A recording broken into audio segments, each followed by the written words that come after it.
নমস্কার বন্ধুরা, welcome to cheat mills. আমি চলে এসেছি আবার একটা নতুন ভিডিও নিয়ে। তো আজকে বানাবো নারকেল নাড়ু। যেহেতু পুজোর টাইম, এ সময় সব বাড়িতেই এই জিনিসটা তৈরি হয়। আমরা ছোটো থেকে দেখে আসছি ঘরে সবাই পুজোর সময়, বিজয়া দশমীর সময়, লক্ষ্মী পুজোর সময় নারকেল নাড়ু তৈরি হয়। তো আমি ভাবলাম আমি বা বাদ যাই কেন, তো আমিও একটু চেষ্টা করি যে কীরমভাবে বানাবো আর কীরকম হয় খেতে এটাকে। তো আমি সবার আগে যেটা ছোটো থেকে নারকেল নিয়ে চলে এলাম বাজার থেকে, ওটাকে ভালো করে কুড়ে নিলাম। এবার নারকেল কোড়াটাকে আমাকে রোস্ট করতে হবে। তো আমি কড়াই গরম করে নিয়েছিলাম আর ফ্লেমটাকে লো করে এবার নারকেলটাকে আমি রোস্ট করা শুরু করব।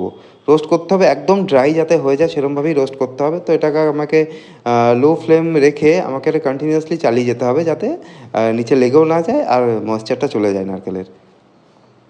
তো সুন্দর দেখুন রোস্ট হয়ে আসছে, আস্তে আস্তে ড্রাই হয়ে আসছে নারকেলটা। তো আমার এখনও 3-4 মিনিট এটাকে কন্টিনিউয়াসলি চালাতে হবে। ফ্লেমটা কিন্তু একদম লোই রাখতে হবে, ফ্লেমটা কিন্তু বাড়ালে চলবে না, কারণ পুড়ে গেলে আপনার টেস্টটা একটু অল্টার হয়ে যাবে। এবার আমার নারকেল যেহেতু ড্রাই রোস্ট হয়ে গেছে, এবার এর মধ্যে আমি 2.5 চামচ মতন আখের গুড় অ্যাড করব। তারপর আবার এটাকে ভালো করে মিক্স করা চালু করব। লো ফ্লেমই থাকবে, ভালো করে মিক্স করতে হবে এটাকে, যাতে পুরো একদম সুন্দর একটা মিক্সচার তৈরি হয়। আর একটু স্টিকি করতে হবে, যাতে নাড়ুটা বানাতে সুবিধা হয়। দেখুন আমার সুন্দর মিক্স হয়ে গেছে, তবে আমাকে আরও মোটামুটি 5 মিনিট মতন আমি এটাকে চালিয়ে যাব। এবং আস্তে আস্তে এবার স্টিকি হয়ে আসছে। এবার ওটাকে ফ্লেমটা বন্ধ করে নামিয়ে একটু ঠান্ডা করে নিয়েছিলাম। এবার উষ্ণ গরম থাকবে, সেই সময় আমাকে নাড়ুটা বানানো স্টার্ট করতে হবে। এবার মোটামুটি যা বুঝলাম, ওই যে সাইজের আমি ছোটো একটা নারকেল এনেছিলাম, তাতে আমার 18 থেকে 20টা মতো নাড়ু হবে।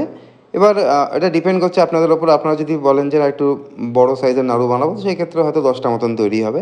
তো ওটা পুরোটাই সাবজেক্টিভ, যেরকম আপনার পছন্দ সেরকমভাবে করতে পারেন আপনারা। আর এছাড়াও আমি নাড়ু শেপ দিচ্ছি, বাট এটা দিয়ে আপনি চাইলে বরফির মতন শেপও দিতে পারেন। আবার যদি মনে হয় যে আমি সন্দেশের মতন ছাঁচে ফেলে শেপ দেবো, সেটাও পসিবল। সো যেরকম খুশি সেরমভাবে এটাকে মানে বানানো যেতে পারে। আর খুবই ইজি, দেখলেনই তো, মাত্র দুটো মাত্র ইনগ্রিডিয়েন্টস দিয়ে তৈরি হয়ে গেল, শুধু নারকোল আর গুড়, ব্যাস এই লাগে এই রান্নার জন্য। তো আমরা তো কিনেও খেয়ে দেখেছি আর বাড়ির বানানোও খেয়ে দেখেছি। বাড়ির বানানোটা কিন্তু 100 টাইমস বেটার হয় কেনার থেকে। আর এটা এতটাই ইজি, এটা আহ, আরামসে বানানো যায়, মানে যে কোনো টাইমে বানানো যায়, এমন কিছু সময়ও লাগে না। টোটাল 15 থেকে 20 মিনিট টাইম লাগলো। সো অবশ্যই ট্রাই করবেন এটা। আর যারা ধরুন কখনও বানাননি, আমার মনে হয় বেশিরভাগ মানুষই বানিয়েছেন এটা বাড়িতে, যেহেতু এটা আমাদের খুবই স্টেপল একটা ডেজার্ট।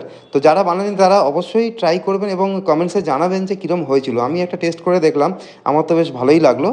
তো অবশ্যই আপনারা ট্রাই করবেন এবং জানাবেন কেমন লাগলো। And please subscribe to our channel, যাতে আমরা এরকম আরও ভিডিও আনতে পারি। আর সবাই খুব ভালো থাকবেন আর এইভাবেই আমাদের পাশে থাকবেন। Thanks for watching.